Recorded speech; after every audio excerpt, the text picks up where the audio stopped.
Kecurigaan kakak Winda atas penetapan tersangka, sebut anggota Dewan Playing Victim.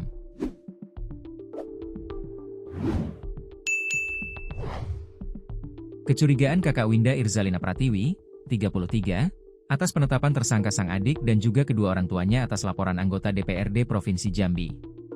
Winda dan kedua orang tuanya ditetapkan penyidik Satreskrim Polresta Jambi sebagai tersangka atas kasus pengeroyokan yang dilaporkan anggota DPRD Provinsi Jambi, Rendra Ramadan Usman. Anggota DPRD Provinsi Jambi tersebut merupakan suami dari Winda. Keduanya berseteru terkait hak asuh anak. Kakak Winda, Reza mengaku sangat khawatir terhadap kondisi keluarganya seusai terjadinya keributan yang menyeret orang tua mereka ke jalur hukum. Dalam keterangannya kepada Tribun Jambi, Reza menilai situasi saat ini sudah tidak sehat, penuh tekanan, dan dibumbui dengan banyak kejanggalan. Reza menyampaikan belakangan ini suasana di sekitar rumah orang tuanya di RT 08 Blok B, Perumnas Aur Duri, Kecamatan Telanaipura, Kota Jambi, menjadi lebih waspada. Ia menyebut ada orang-orang asing yang datang dengan perilaku mencurigakan, bahkan ada yang menyamar seperti pembeli jilbab. Ada yang datang seperti preman, ada juga yang pura-pura beli jilbab. Tapi dari gerak-geriknya kelihatan aneh, seperti gugup dan was-was.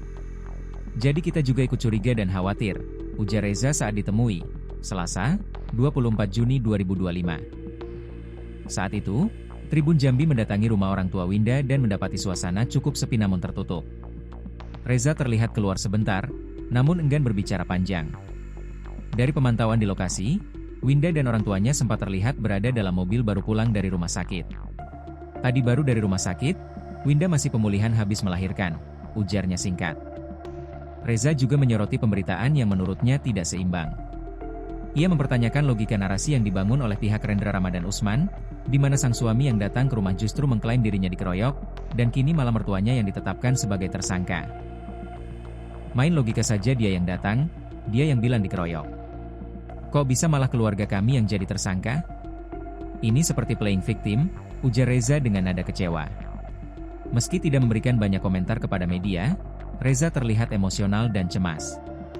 Sebelumnya, warga sekitar telah mengakui bahwa keributan antara Rendra dan keluarga Winda benar terjadi pada Januari 2025 lalu. Beberapa warga mengatakan melihat langsung insiden tersebut, termasuk aksi tarik, menarik anak, namun memilih tidak ikut campur karena situasi yang panas dan viral. Kasus ini memasuki proses hukum, dengan orang tua Winda dan Winda ditetapkan sebagai tersangka.